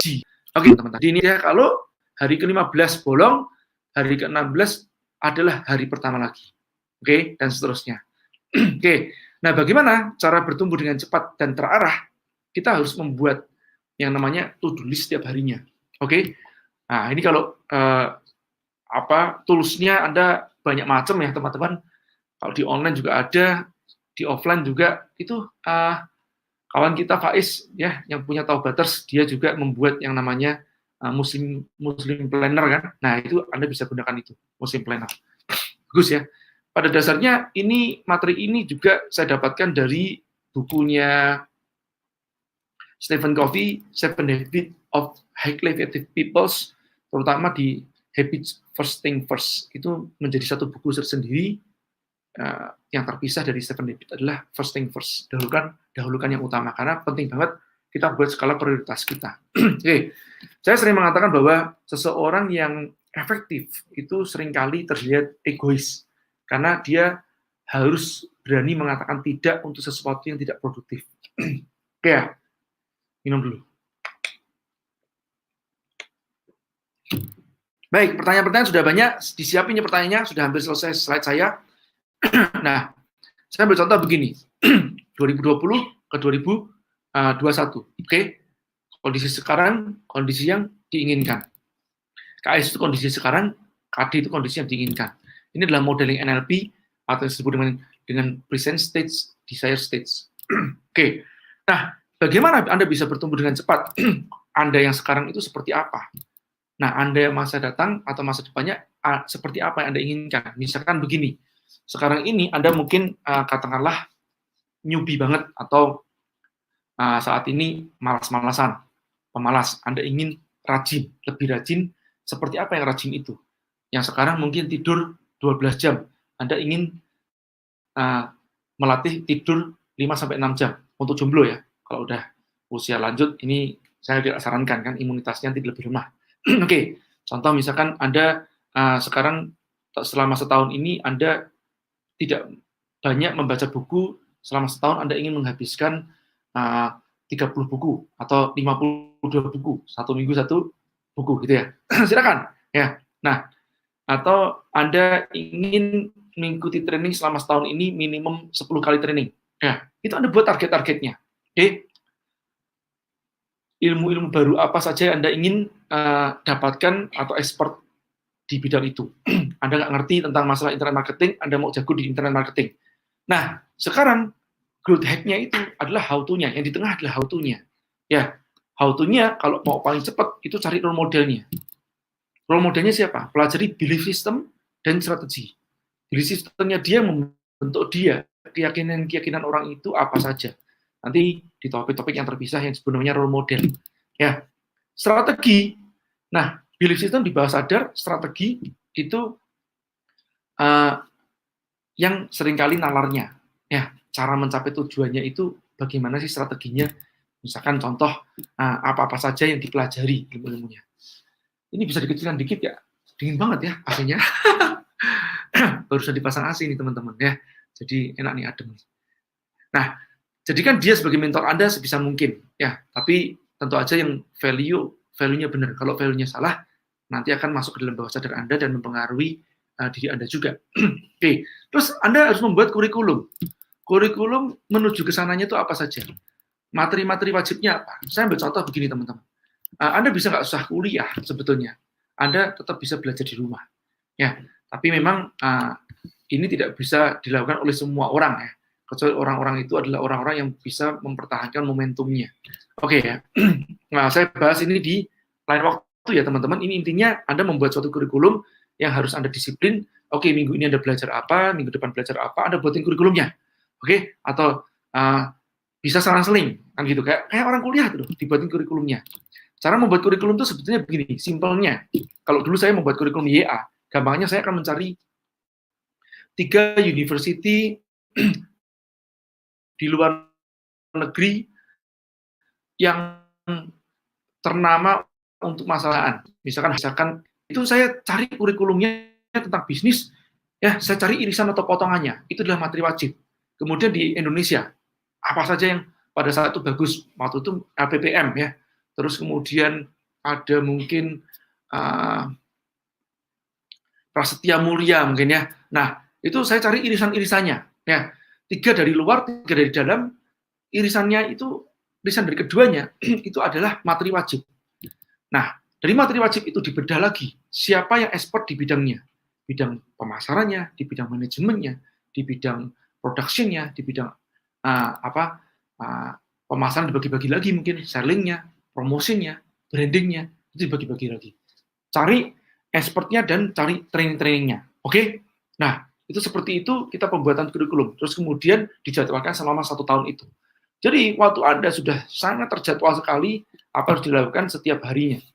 Oke, misalkan magang, kalau ini Anda belajar, ya Anda bisa magang. Kalau Anda kerja, ya Anda harus cari mentor. Ya, sebetulnya ini sudah menjadi prinsip saya juga. Kalau saya pun juga mengatakan pada anak saya, kalau kamu mau belajar bisnis, jangan sama papa. Justru malah kamu belajar sama pengusaha yang masih baru mulai. Karena kamu bisa melihat secara langsung mereka pada saat starting itu seperti fighting spirit-nya. Nah, itu yang saya katakan seperti itu. Oke, sebentar ya. Kemudian sampai di ini kepotong ya ketutupannya. Nah, ngulik ya. Nah, ngulik ini penting. Jadi jangan kalau menjadi seorang pengusaha apalagi atau menjadi seorang pemimpin dan seorang pengusaha itu punya satu kesamaan. Dia adalah tipe-tipe opsional, bukan tipe prosedural. Artinya tidak menunggu perintah, dia akan membuat perintah pada dirinya sendiri. Dia punya inisiatif. Ya, dia ngerti tujuan, dia akan mencari jalan untuk mencapai tujuan itu kemana. Ngerti fleksibilitas untuk belok kanan, belok kiri pada saat dia mentok. Nah, intinya ngulik dan terus bereksperimen. Nah, ini yang terakhir yang paling penting, say no untuk segala sesuatu yang tidak mengarah ke tujuan Anda. Jadi, pada saat Anda nanti mulai memaksakan diri untuk membaca buku 1 hari 1 jam misalkan, atau sekarang saya tidak mewajibkan buku sih ya, tapi buat saya alangkah baiknya kalau Anda masih baru membentuk momentum, Anda mewajibkan diri Anda belajar membaca buku setidaknya 1 hari 30 menit. Ya. Nah, sisanya mungkin belajarnya via video, via YouTube, atau mungkin materi-materi yang sudah saya berikan, kalau itu bisnis. Ya. Nah, jadi kenapa saya mengatakan say no untuk selain itu? Biasanya pada saat Anda sudah mulai kebuka cakra belajarnya, ya istilahnya cakra belajar itu, wow, dapat hidayah nih, jadi pembelajar tuh, Anda mau belajar semuanya. Dan pada saat Anda belajar semuanya, Anda akan jadi orang rata-rata. Paham ya? Saya tidak memahami biologi, saya tidak memahami kimia, saya tidak memahami fisika, ya, saya tidak memahami yang lain-lain di luar bisnis. Oke, jadi buku-buku yang saya beli berhubungan dengan bisnis dan psikologi. Psikologinya pun psikologi terapan, karena saya berpikir menjadi seorang pengusaha harus memahami tentang psikologi terapan, karena dia adalah orang yang akan memimpin orang. Ya, oke ya. Jadi teman-teman, saya tidak mempelajari semua. Ya, hal-hal yang sifatnya mungkin lagi tren atau apa, peduli amat, saya tidak akan belajar. Kecuali itu menuju pada tujuan saya. Ya, ini penting banget. Oke, lanjut ya. Nah, ini saya ambil contoh ya. Apa yang saya pelajari pada saat saya belajar bisnis. Nah, yang pertama, saya akan belajar formula-formula dasarnya, ya, atau dalam operating sistemnya. Kemudian aplikasi-aplikasi penunjang. Ya, ini sudah saya rumuskan dalam formula ya, teman-teman. Saya cuma bahas sekilas saja. Saat ini, kalau saya sudah banyak belajar di operating system, atau bisa saya katakan 5 tahun terakhir ini, saya sudah jarang membeli buku, karena di buku-buku itu kebanyakan, ya tetap saya beli ya, teman-teman. Maksud saya jarang itu gini, dulu tuh saya seminggu sekali saya bisa beli buku. Kalau sekarang saya mungkin 1 bulan, 2 bulan sekali saya baru beli buku. Ya, nah itu pun juga saya jarang menemukan buku-buku yang baru. Biasanya banyak kan buku-buku yang, paling cuman mengadopsi dari teori-teori yang lama. Ya, saya jarang menemukan buku-buku seperti Beast Mode dari Canvas yang baru seperti sekarang. Nah ini bisa dibuat mungkin suhunya di 22 aja, biar nggak terlalu dingin. Udah 23 ya, dingin banget di sini ya. Oke. Nah, jadi teman-teman, terus apa yang saya banyak isi saat ini juga pertanyaan Gazan, saya banyak mengisi di database informasi dalam bentuk riset-riset ya, yang saya banyak baca adalah di majalah-majalah, karena majalah itu up to date terhadap riset-risetnya. Kemudian YouTube juga iya, terus kemudian database variasi solusi. Database variasi solusi ini saya banyak dapat dari justru dari film-film, teman-teman. Tapi memang film-film yang saya banyak tonton adalah film-film yang sifatnya film konspirasi, film detektif, ya, film future science ya, atau science fiction gitu kan. Itu yang banyak saya tonton. Nah, ataupun sejarah juga paling banyak saya tonton, atau dokumenter. Itu banyak saya serap. Jadi meskipun saya nonton film, saya menyerap itu sebagai suatu pembelajaran buat saya. Ya, jadi tidak ada waktu yang sebenarnya sia-sia kelihatannya nonton film, sama mungkin kelihatannya tiduran. Tidak, saya tidak tidur. Saya tiduran itu bukan berarti saya tidur. Kenapa? Saya membutuhkan waktu kadang-kadang untuk, pada saat saya menulis, saya mentok, saya butuh waktu untuk merenung. Nah, waktu merenung itu saya menggunakan cara-cara seperti kayak naik sepeda, ataupun juga dengan tiduran sebentar. Begitu saya dapat aha momennya, saya tuliskan lagi. Oke ya. Jadi ini terus diupdate terus. Ya. Dan kita sudah menyediakan gratis materinya ya kalau untuk bisnis di formulabisnis.id, dan bahkan sekarang materi-materi dari TFM tahun lalu sudah saya minta untuk mulai diupload. Ya, kalau bisa 1 minggu diupload 2 ya, 2 materi yang baru. Oke ya. Tinggal download aja materinya. Nah, jadi dari newbie to expert ya, yang saya lakukan juga sama. Saya menambah formula baik formula dasar atau formula terapan, dan aplikasi-aplikasi dasar ya, atau alias operating system. Saya mengupdate operating system saya. Oke, saya suka ketemu dengan anak-anak muda yang mereka menemukan mungkin ya penjualannya besar, kok bisa gimana gitu ya. Terus karyawannya banyak, kayak ke murid-murid saya kemarin seperti ke Gresik dengan tadinya murid saya Agung Prasetyo, sekarang dia menjadi guru saya kan. Saya wawancara dia, saya belajar sama dia, dan saya modeling. Ya, jadi saya modeling. Misalkan, bagaimana dia membina tim sales atau tim dropship ya, dengan satu supervisor membawahi beberapa tim pemasar. Satu tim pemasar terdiri dari satu advertiser, satu admin tukang nyatat, dan 3 tim CS. Wah, ini saya pelajari nih. Ya, terus kemudian apa aja job desk mereka dan KPI-nya apa saja. Itu sangat menarik banget buat saya. Itu sesuatu yang baru yang saya excited untuk membuat formula-formulanya. Oke ya. Nah, kemudian database informasi. Nah, informasi-informasi tren-tren terbaru. Oh, sekarang sudah tidak relevan lagi. Mungkin kita memasarkan menggunakan offline ya, sudah relevannya pakai online. Ya pakai online. Nah, online itu apa saja? Ternyata online macam-macam. Ya, ada yang mungkin masih pakai SEO, ada yang pakai FB, ada yang pakai Twitter, ada yang pakai IG, ada yang pakai apps. Ya, ada yang pakai Pinterest, ada yang pakai social chat. Ya, banyak macam ya. Atau mungkin dikombinasikan dari beberapa atau semuanya. Ya, kenapa tidak? Atau yang disebut sekarang dengan namanya omnichannel. Ya, apa bedanya omnichannel dengan multichannel? Tonton videonya banyak beredar di YouTube. Oke. Database variasi solusi. Pokoknya gini, kalau mau belajar bisnis di YouTube silakan. Ya, tapi saran saya tetap harus hati-hati secara value, itu aja. Ya, sama. Kalau belajar agama, saran saya tidak di YouTube. Kalau belajar agama harus lagi. Ya, kalau belajar bisnis mungkin masih bisa. Ya. Nah, database variasi solusi itu saya dapatkan dari studi kasus. Ya, dari teman-teman yang bertanya kepada saya berusaha untuk menjawab atau menganalisis.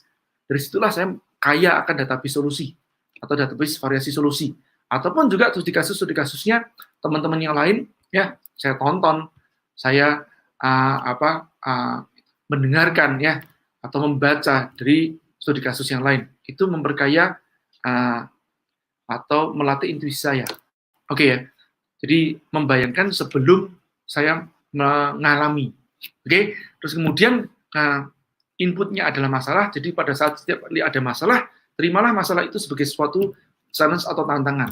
Jangan begitu ada masalah, aduh gini terus, aduh kok begitu. Enggak, jangan begitu. Terima. Makasih Allah dikasih itu dan minta kepada Allah rezeki dalam bentuk pemahaman. Ya. Makanya ada doanya kan, Rabbi zidni ilma, warzuqni fahma. Oke. Nah, outputnya adalah solusi. Nah, habis dikasih solusi, ya dicoba, dites, terus diukur. Ya, tidak sesuai. Oke, simpel banget ya, teman-teman. Nah, itu materi dari saya. Sekian, saya ingin membuka line tanya jawab ya, teman-teman. Sekarang sudah jam 5 ya, tapi sudah gelap di sini karena mendung. Oh, sudah berhujan ya. Oke. Baik, ini balik lagi kemana, Nuri? Sini ya. Terus ke ini berarti di remove. Oke, sip, ini remove. Nah, lanjut. Nah, sekarang pertanyaan-pertanyaannya 8 orang. Yang mana aja nih dari mulai 1632 udah ada. 1632. Saya cek ya dari atas dulu. Siapa yang tanya pertama kali? Anissa. 1632. Oke, Anissa Yulia.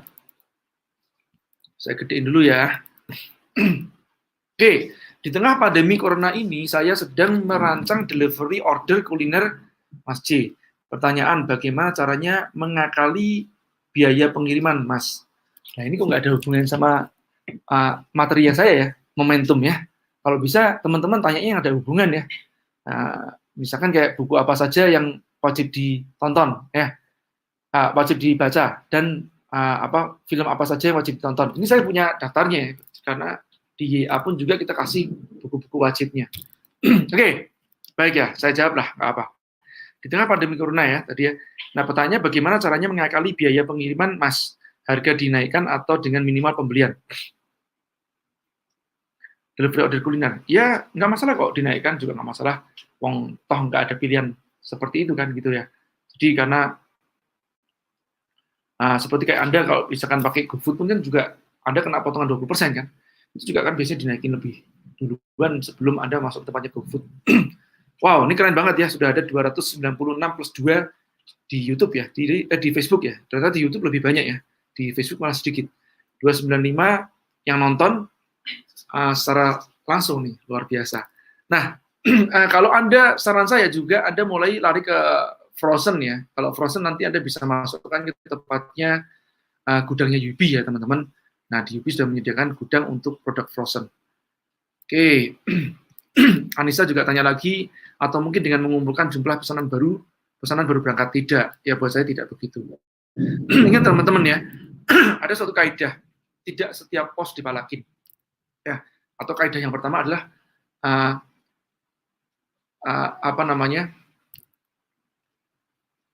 setiap lubang bisa jadi jalan untuk masuk, dan setiap pos jangan dipalakin.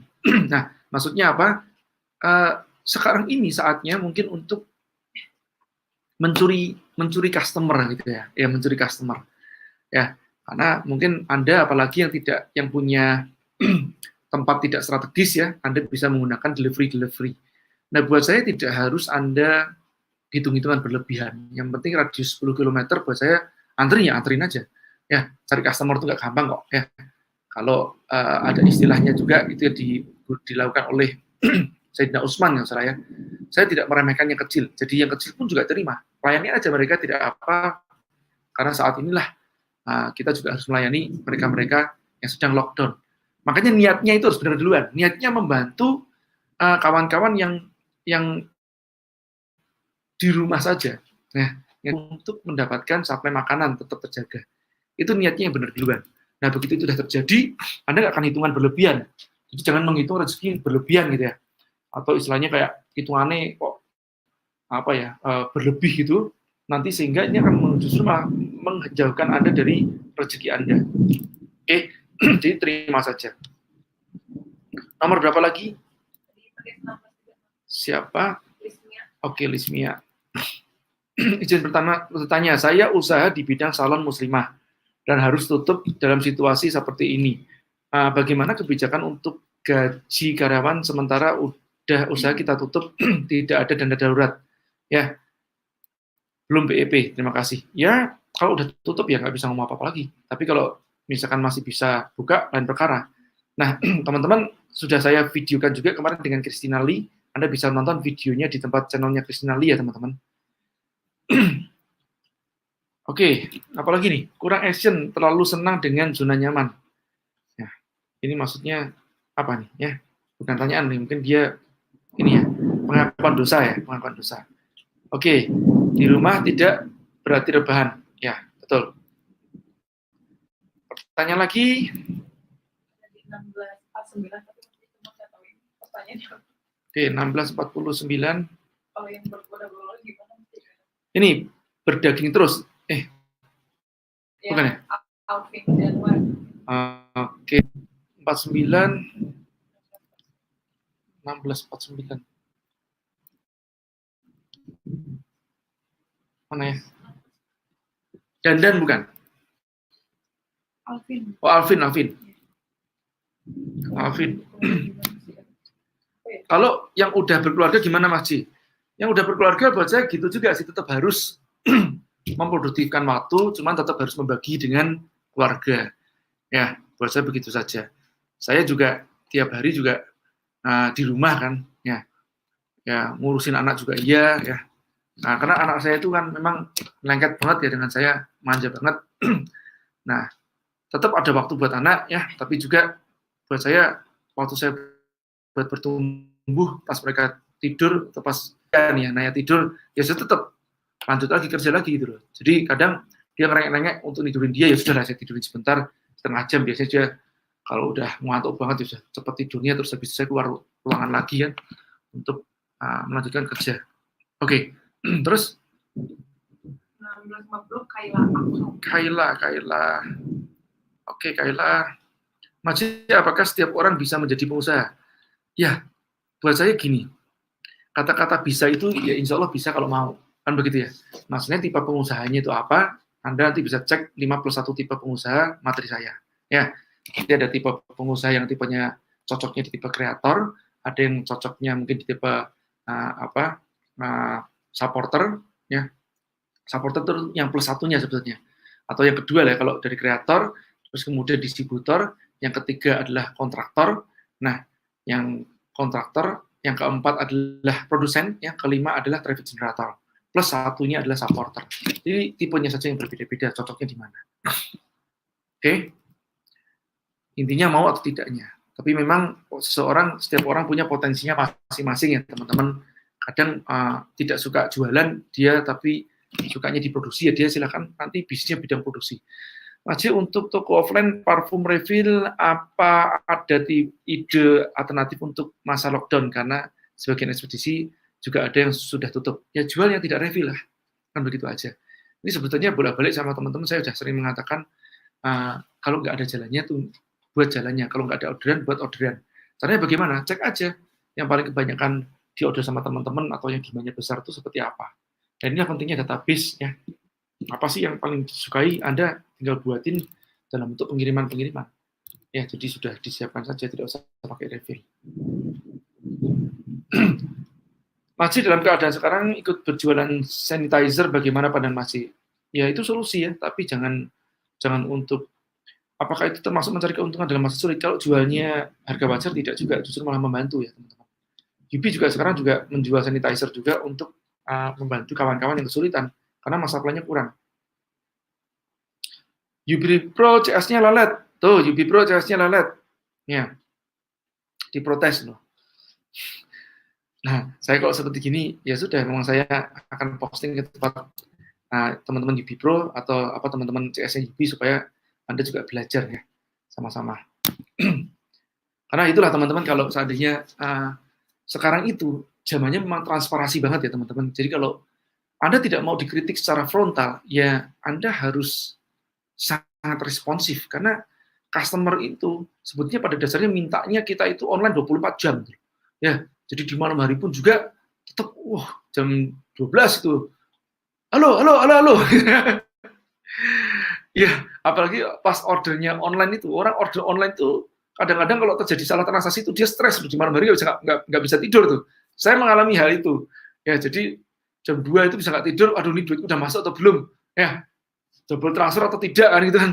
Kadang-kadang ketakutan sendiri kan ya. Oke, Ayi, masih waktu pertama kali networking dulu gimana caranya? Apa yang ditanyakan? Atau langsung cerita usaha?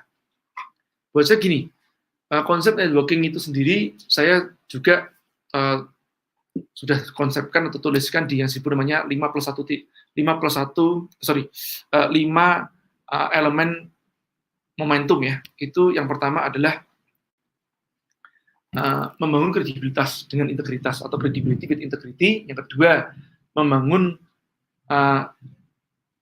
yang pertama courage with responsibility, membangun keberanian, karena seorang pengusaha kalau nggak berani nggak akan jadi pengusaha. Keberanian tapi dengan tanggung jawab. Yang kedua, kredibilitas dengan integritas. Yang ketiga, konektivitas atau membangun jaringan dengan ketulusan. Kuncinya di situ aja. Jadi kalau datang ketemu orang, pikirkannya apa, bukan apa yang bisa saya dapatkan. Kuncinya di situ aja. Yang keempat adalah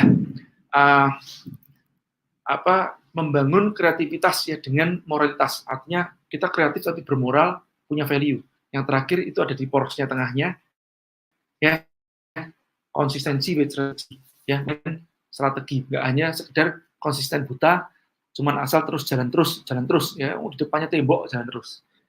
Gitu ya. Jadi kata kuncinya niat untuk membantu. Oke, siapa lagi yang tanya? Hanif Atos. Oke, Hanif. Oke, Habib Hanif, Alatos. Kalau masjid apa hukumannya kalau nunda-nunda? Nah, ini bagus nih. Jadi kembali lagi, ada sesuatu yang dibalik ya teman-teman. Misalnya gini, ada punishment, ada rewarding-nya apa kalau kita tidak menunda atau bisa mencapai. Misalkan kita mencapai 30 hari fase pertama, itu kita kasih suatu perayaan kecil. Tapi tetap 31 harinya tetap berlanjut ya teman-teman, tidak berarti libur, itu enggak. Ya, kita enggak ada, pokoknya enggak boleh libur sampai 90 hari pertama. 30 hari itu Anda kasih sesuatu yang, misalkan Anda rayakan sesuatu yang kecil. Misalkan gini loh, aku kepingin beli ya, yang sifatnya mungkin tidak wajib tapi akan membuat aku senang gitu ya. Misalkan katakanlah oposisi. Kalau Anda, saya misalkan ya, saya lagi nyepeda nih, suka nyepeda. Saya mau kepingin banget ya beli satu tas sepeda gitu ya. Nah, jadi atau helm sepeda. Saya nanti 30 hari ini kalau saya berhasil menjaga momentum saya akan menghadiahkan saya tas sepeda atau helm sepeda, kan begitu. Yang saya suka, misalnya begitu, ya. Nah, kalau tidak berarti tidak dihukum, tidak boleh membeli itu, ya. Buat saya begitu. Atau kalau tidak bagaimana? Kalau tidak saya harus misalkan bermalas-malasan, ya kalau bermalas-malasan berarti harus tadi itu mengulang dari awal ya kan tanggung jawabnya kan begitu sudah. Kalau saya bermalasan, misalkan saya tidak komitmen selama 30 hari, ada yang bolong, saya tidak membaca buku 1 hari, ya akan mulai dari hari pertama lagi. Nah, harus begitu, hukumannya seperti itu aja paling gampang. Ya. Oke.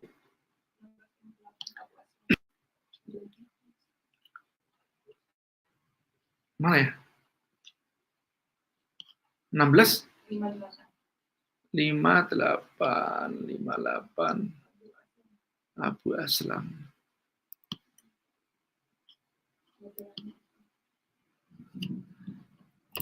L tuh ya, bukan ya? Sorry. Oh, Abu Aslam. Oke, majalahnya apa tuh Maji? Oh, majalah ya teman-teman ya. Saya biasanya langganan ini ya teman-teman, Gramedia online tuh ya. Di sini nih saya langganan. Nah, ini ada Gramedia ya. Magazine. Nah, itu Anda lihat nggak yang saya sebentar ya, yang saya library ya. Nah, saya biasanya nih, ini yang paling saya suka ya, saya nonton SWA. Terus kemudian selain itu sebentar ya, saya tutup dulu. Nah, Mix. Nah, saya sangat rekomend untuk Mix ini karena Mix ini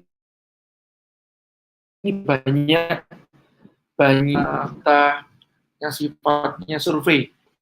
Kalau swasembada itu banyak tentang info manajemen. Ya, paling banyak saya itu sih. Sama ini yang paling mungkin ya, marketeers ya. Nah, itu yang paling banyak yang wajib buat saya. Yang sisanya saya paling cuman, marketing satu lagi. Marketing. Ya. Nah, ini Indonesia semuanya. Kalau yang barat ya, paling ya Forbes ya.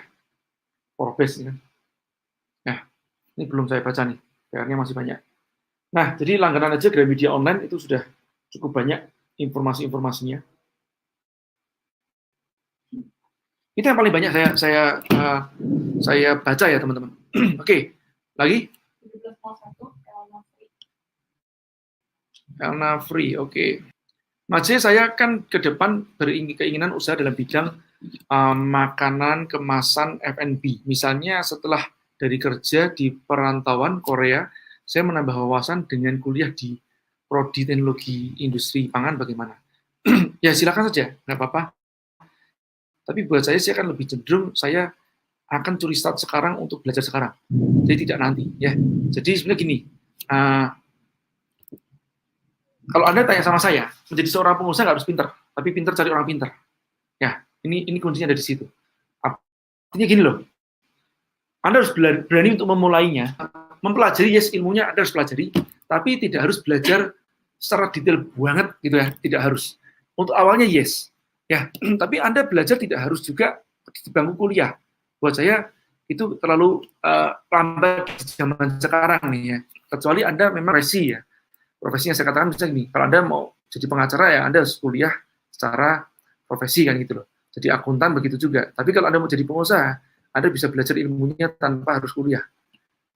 Ya, oke ya. Terus. Oke, apa rekomendasi menurut Mas J bagaimana atau lebih baik belajar sendiri dan mencari literatur yang berhubungan dengan materi teknologi pangan tersebut? Ya, saya rasa seperti itu. Banyak kursus-kursusnya sekarang kok.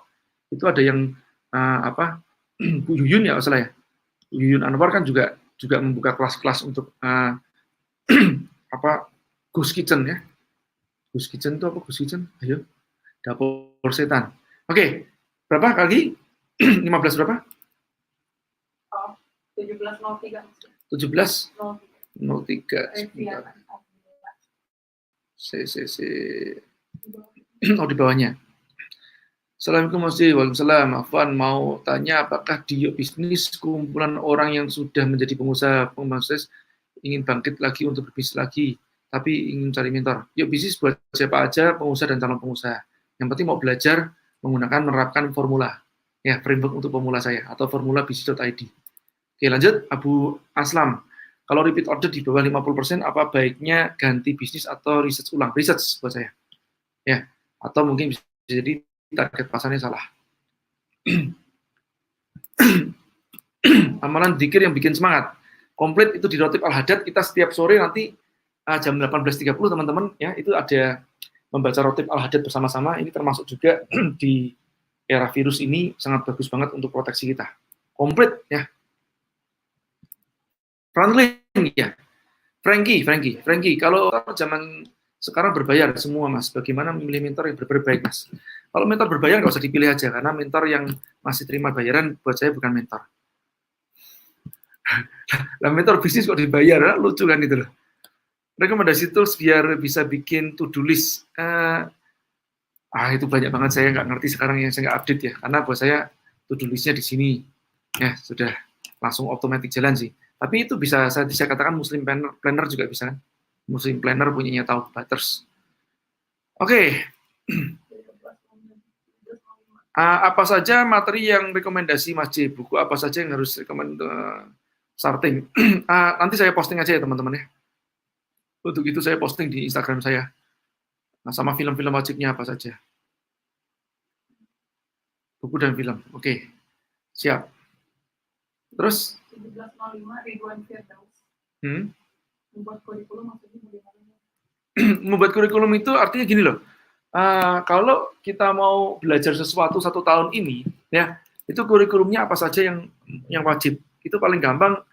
Ya kita tadi bisa kalau lewat university bisa, ataupun juga contoh begini ya, teman-teman, Anda mau belajar bisnisnya dibagi-bagiin teman-teman. Ya, misalnya bagian pemasaran lebih dahulu, habis itu bagian manajemen, habis itu bagian produksi atau bagian supply chain manajemen. Ya, nah bagian pemasaran dibagi-bagi juga menjadi 4 ya buat saya. Bagian selling, bagian promotion, bagian strategi positioning, atau bagian branding. Nah ini ilmunya kan ada semuanya. Nah ini ada harus. Sebenarnya kalau bisnis sudah saya buatin kurikulumnya di formula atau formula bisnis.id sudah lengkap. Nah itu coba nanti ada tonton videonya dari awal, Anda akan mengerti yang dimaksud kurikulum seperti apa. Lanjut. Oke. Siapa?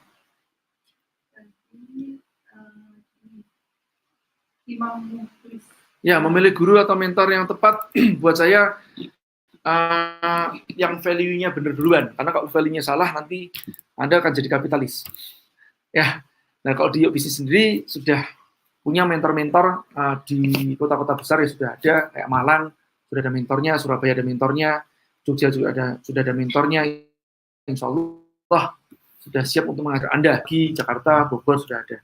Ya, Anda tinggal bergabung aja ke formula bisnis.id untuk komunitasnya. Terus to-do list sudah ada tadi yang saya katakan. Yang penting pokoknya dari jam 8 pagi atau jam subuh juga boleh, dari pagi hari sampai malam Anda mau tidur, Anda apa saja. Kalau saran saya sih dari Anda bangun tidur sampai Anda tidur lagi. Karena istilahnya doa atau dzikir pun juga itu adalah bagian dari to-do list Anda. Ya.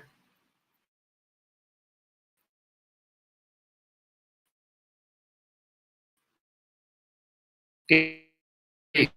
Produk saya menggunakan jasa marketing online dan admin jasa online. Ya, marketing kan produk saya menggunakan jasa marketing online dan manajemen. Bagaimana Mas? Bagus, itu aja ya. Jawabnya bagus.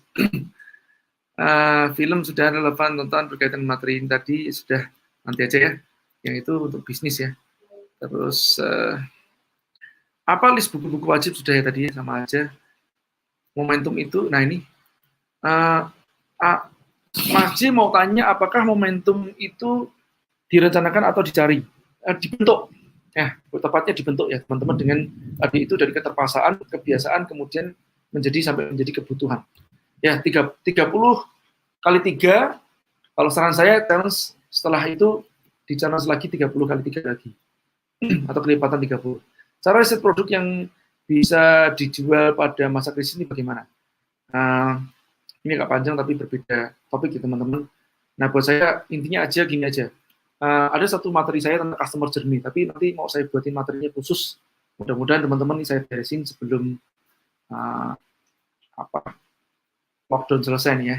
Sudah saya bagikan kepada teman-teman bagaimana membuat namanya materi customer journey secara gambaran besarnya. Contoh ini teman-teman. Coba Anda pikirkan kira-kira customer atau Anda sendiri atau orang-orang yang seperti Anda atau orang-orang yang seperti target pasar Anda pada saat lockdown ini ya, dari bangun pagi sampai tidur, dari Senin sampai Minggu, dari bulan awal tanggal 1 sampai tanggal 30 apa saja dilakukan oleh mereka. Ada data semuanya Anda tuliskan. Ya, dan alurnya dibuatin jam sekian ngapain, apa saja dibutuhkan. Paling gampang begitu aja. Ya. Nah, itu nanti contoh gini ya. Mereka membutuhkan peralatan apa saja pada saat lockdown atau bahan-bahan apa saja pada saat lockdown, itulah yang akan bagus dijual pada saat krisis. Homes udah tadi ya. Di bawahnya The Art. Bismillah. Mau tanya Mas Bang J, saya mau buka usaha mie yamin dan ada pedagang ruko yang pas sesuai tempat harga, tapi sebelahnya persis ada pedagang mie ayam. Gimana solusinya? Ya bagus, nanti masalah ya. Kalau Anda nanti samping kanannya jualan peti mati kan malah lebih menakutkan lagi. Ini mie-nya jangan-jangan mie fosil, mie formalin. Oke ya, jadi jangan takut dengan persaingan, justru malah bagus. Orang itu kalau lihat ya justru malah industri kalau jualan mie ayam, sederet mie ayam semuanya itu malah lebih bagus karena banyak pilihan ya. Dan itu menjadi suatu industri mie ayam di sederetan itu. Ya, ada tuh yang di Jakarta tuh yang jual apa? Saya lupa ya, sop kaki kambing atau apapun itu, Pak Kumis, ada Pak Kumis asli, Pak Asli Kumis Pak Asli, wah, pokoknya Saleh Kumis dan seterusnya. Terus pokoknya semuanya kumis semuanya ya. Buktinya juga rame-rame juga. Saya bahkan pernah itu ya ke Pontianak itu yang terkenal itu kue tiaonya. Ya, jadi kue tiao yang paling terkenal mereknya Apollo. Tahu nggak? Itu kue tiao Apollo, sampingnya itu namanya kue tiao Apollo. Ternyata katanya nih, konon ini dulu mereka kongsian. Terus habis itu pecah kongsi, kakak beradik atau saudaraan ini pecah kongsi, terus buka sampingnya. Ya, jadi kue tiao Apollo. Waduh, dua-duanya laris. Yang di kue tiao Apollo dia tulisin loh, pindahan dari sebelah. Agak kurang ajar mangan itu adiknya ya. Jadi tulisin pindahan dari sebelah. Tapi yang kakaknya nggak kalah pinter. Dia tulisin juga tidak pernah pindah. Jadi lucu-lucuan malahan ya. Dan itu menjadi parodi. Jangan-jangan mereka berdua mungkin bisa jadi sengaja membuat cerita tentang hal itu ya. Untuk membuat suatu kayak tragedi gitu ya. Buat lucu-lucuan. Padahal ternyata belakangnya dapurnya bisa jadi sama. Oke ya. Satu lagi Mas J, bagaimana strategi pengemasan makanan yang baik dan benar dalam kemasan frozen food? Ini belajarnya sama Rafli Egi yang punya dodolo.id. Nah, coba cek aja Rafli Egi, Rafli RAFLI, Egi-nya pakai Y, EGY. Coba cek akun Instagramnya, tanya sama dia secara langsung. Oke, Fahmi, Pak Fahmi, bagaimana menurut Mas J? Apakah kita harus punya tujuan utama, ultimate goal, dan bagaimana menurut Mas J cara menyusun goal yang baik? Ya, ini terlalu panjang banget ya. Yes, pasti kita harus punya goal. Kalau dalam Stephen Covey mengatakan begin with the end in mind, menuju pada tujuan akhir kita, pasti ya harus punya goal duluan. Ya, tujuan akhirnya mau jadi apa? Kalau di tempat saya mengatakan makna sukses. Ya. Nah, kemudian habis dari punya visi itu kan nanti punya misi, sama aja. Punya goal jangka panjang atau impian, Anda harus punya misi untuk mencapai impian atau goal pendek, jangka pendek untuk mencapai impian tersebut. Buku sama film apa nanti ya, semuanya. Importer produk Cina bagaimana menurut pandangan Mas J? Ya, buat saya kalau tidak diperlukan itu niska, alias produknya sekunder. Sebisa mungkin kita membanjiri produk Indonesia dengan produk kita aja, dengan produk Indonesia juga, jangan produk-produk asing. Oke, terima kasih sharingnya. Saya mau tanya saat belajar funnel tentang customer journey yang belum punya database, bagaimana langkah awal untuk mengumpulkan database selain dengan beriklan? Ya, saya sudah membuatkan sarang semut ya buat teman-teman. Itu buat saya itu aplikasi ternak database dengan menurut saya ya itu mengindexing konten-konten yang sudah ada di tempat YouTube ya. Anda silakan cek aja di sarangsemut.co.id. Oke, lanjutan mengubah ya, ini bukan merubah ya teman-teman ya, karena kata dasarnya adalah ubah, tidak ada pendahuluan namanya mer, nggak ada ya. Jadi mengubah ya, ketemu ubah menjadi mengubah alam bawah sadar atau pikiran bawah sadar ya, yang sudah lama berpola gagal. Ya jangan dipaksa disiplin untuk berhasil, itu aja. Kalau tidak ya silakan menunggu sampai rasa sakit Anda sangat besar kan begitu.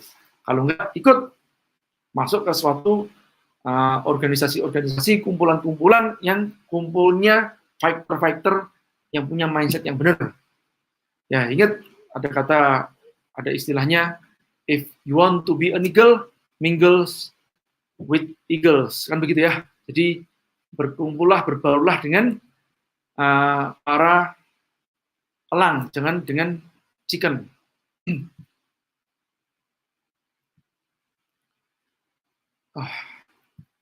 Sebentar ya. Oke. Tes tanam ya. Kita akhiri sebentar lagi teman-teman, mau siapan roti kan nanti. Jadi bisnis yang bagus itu kan bisnis yang high demand. High demand tapi kalau competition tinggi juga sama aja ya. Karena situasi sekarang tidak mungkin ekspansi usaha ke bisnis fashion. Apa perlu banting setir bahan pokok misalkan ke penyedia gula dan sebagainya. Tidak harus teman-teman. Fashion juga kan industrinya yang sama, bisa juga sekarang membuat hal-hal yang berbeda yang dibutuhkan untuk selama krisis ini. Misalkan popok yang tadinya mahal kan bisa dibuat popok daur ulang kan begitu. Tetap masih menjahit. Terus masker bisa juga sekarang mulai menjahit masker. Cuman saya gak serang yang jualan masker dengan dijahit terus lihat prosesnya, mereka juga ngemek-ngemek loh. Masker dipegang-pegang sendiri gitu kan ya. Saya juga kalau mau pakai ya ngeri juga ya. Stylenya bagaimana kan begitu. Oke.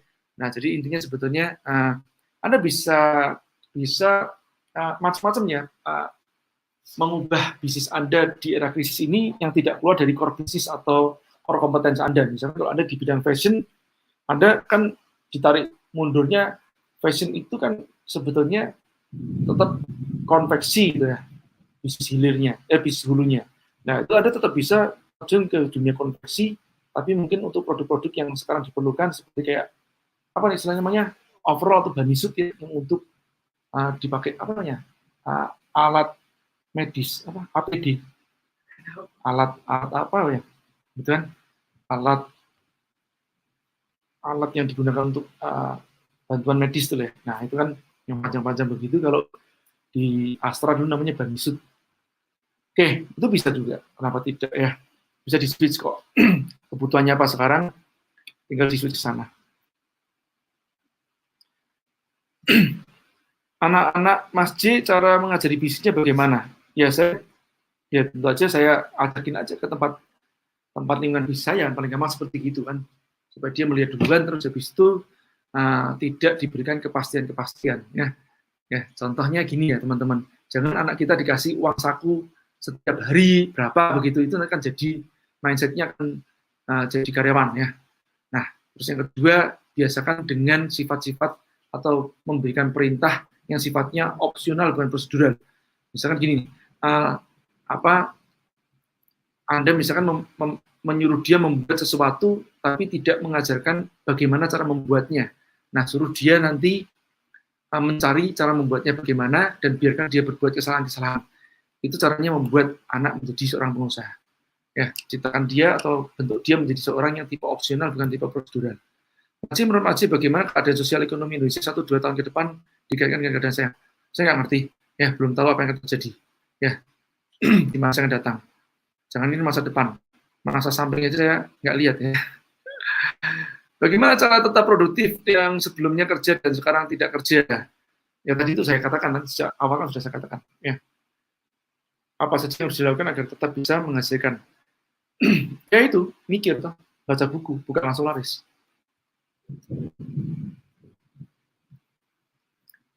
Saya sekarang berada di Malaysia sebagai pekerja inovasi rumah. Ada rencana mau pulang, nanti mau buka toko material. Bagaimana cara buka dengan modal yang minim? Buat saya jangan toko material. Kenapa nggak ada lainnya kan renovasi duluan aja?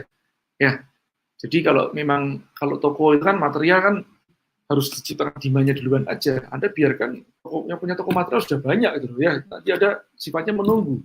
Anda larinya ke renovasi yang duluan aja. Nah, yang penting diperdalam, diperbanyak jam terbang Anda. Tadi itu, jangan sampai hitung-hitungan masalah waktu dan masalah kerjaan kepada bos. Bos, aku udah selesai. Ada lagi bos. Bob, sudah selesai. Ada lagi bos. Kan begitu. Mas, minta silabus mapping belajar dong. Kapan ya saya bahas ya. Mohon penjelasan malu itu benih kesombongan. Oh ini kemarin ya. Ya, jadi gini, karena mungkin lagi beberapa orang khususnya yang introvert kalau bertanya di forum umum itu memang agak kurang nyaman. Ya kembali, apa yang ada kurang nyaman? Anda takut untuk dikatain apa sama orang? Ya, nah ini bukankah ini sesuatu yang dikatakan benih kesombongan? Ya, kalau kita memang ya dalam kondisi masih bodoh, dalam artian nggak ngerti apa-apa, dia bilang aja, ya mas aku dalam kondisi bodoh, aku pengen belajar biar pintar. Gitu loh. Saya ini katanya guru saya, Om Bob Sadino, beliau mengatakan begini, seorang yang dewasa adalah seseorang yang mampu menertawakan kekurangannya sendiri. Begitu loh. Jadi kalau nggak ngerti, ya ngomong nggak ngerti, gitu aja, selesai. Gampang tuh. Oke, teman-teman. Wah, ini banyak banget ya pertanyaannya. Nuri tanya lagi. Maci, menurut pandangan Maci, apakah keadaan sekarang dan ke depan bisa krisis seperti dulu? Ya bisa. Ya. Banyak dari teman-teman yang dipecat dari kerjaannya bagaimana? Ya mulai pikirin supaya tidak bergantung pada perusahaan. Ya, ini juga buat teman-teman yang Anda bekerja di suatu perusahaan, tadi ada yang nge-DM saya beberapa, Maci, sekarang udah bisa produksi lagi. Maci, saya punya perusahaannya, habisnya skincare. Dan skincare itu kan klinik gitu, Maci. Ya, kalau nggak ada yang, kalau sekarang lockdown ya nggak ada penghasilan, saya mau bagaimana saya menggaji karyawan saya? Saya hanya gaji pokok saja sekarang Maci. Maci bagaimana? Ya, itu udah boro-boro, harusnya karyawannya mulai mikir bagaimana ini switching. Nah, tadi yang saya katakan reprofile usahanya, reprofile customer-nya, dan kemudian pivot usahanya atau mungkin menjual produk-produk yang dibutuhkan oleh customer yang serupa, mungkin tidak harus skincare lagi, bisa jadi mungkin mainan edukasi anak, karena target pasarnya mungkin ibu-ibu juga. Ya. Nah, jadi Anda bisa pikirkan itu, atau mungkin lari ke herbal juga bisa juga. Ya, dan ajak libatkan tim Anda untuk berpikir bersama-sama. Ini adalah kapal bersama-sama. Coba Anda nonton video saya tentang yang era lockdown ya bersama Christina Lee ya. Itu saya tantang teman-teman, ini saatnya Anda mau nggak melepasin saham Anda atau profit sharing Anda berbagi kepada karyawan Anda. Nah biasanya kayak ginian, biasanya punya ego nih, wah enggak lah, sayang masih nanti kalau pas masa lockdown ini berlalu, saya masih harus membagi 30% saham saya kepada karyawan saya. Nah itu yang biasanya dipicu oleh serakahan, makanya akhirnya tumbang sendiri. Ya, karena yang mikirin dia sendiri. Database kunjungan ke toko, record nama, alamat, dan nomor HP kontak, apakah panduan, adakah buku panduan untuk follow kemitraan toko hijab muslim? Buku panduan untuk follow up, untuk menaikkan kemitraan. Nggak tahu nih pertanyaannya bagaimana. Ya, tonton aja video saya tentang middle profiling ya teman-teman ya. Untuk kalau untuk orang yang pragmatis, bagaimana caranya untuk bisa tetap on fire dalam mencapai goals-nya. Dimana pragmatis itu kan lebih suka yang nyaman dan santai. Saya nggak percaya seperti gitu sih, teman-teman. Buat saya gini, orang yang rajin itu tidak ada. Adanya orang yang mengalahkan kemalasan setiap saatnya. Kalau saya suruh memilih teman-teman, ya saya kepengennya rebahan aja. Dapat duit. Apa tumon? Nanti tumon nggak? Mana mungkin gitu kan ya. Orang mau rebahan aja terus dapat duit terus gitu loh. Nah buat saya, jangan jadikan ya, pada saat kita testing terus kita, alasan buat kita seperti gitu. Enggak teman-teman, saya kepengennya juga saya malas. Ya, saya kepengennya saya jalan-jalan, menikmati hidup saya. Ya, saya ingat suatu quotes nih yang menarik. Ini untuk menutup perjumpaan kita ya, teman-teman. Aku tidur dan bermimpi. Hidup adalah keindahan. Aku bangun dan sadar hidup adalah kewajiban. Buat saya, tidak ada pilihan bagi saya. Kalau istri saya tanya pada saya, Yang, kamu gimana kok bisa tetap semangat terus? Kok kamu nggak down pada saat padahal kamu bangkrut berkali-kali ataupun juga mungkin kena krisis seperti ini. Saya bilang ini, aku tidak dihadapkan oleh suatu pilihan aku down. Itu aja. Aku tidak dihadapkan oleh suatu pilihan aku untuk malas. Kenapa? Karena aku punya tanggung jawab. Oke ya, itu teman-teman, mudah-mudahan bermanfaat. Sorry nggak bisa menjawab semuanya pertanyaan Anda. Terima kasih. Wassalamualaikum warahmatullahi wabarakatuh.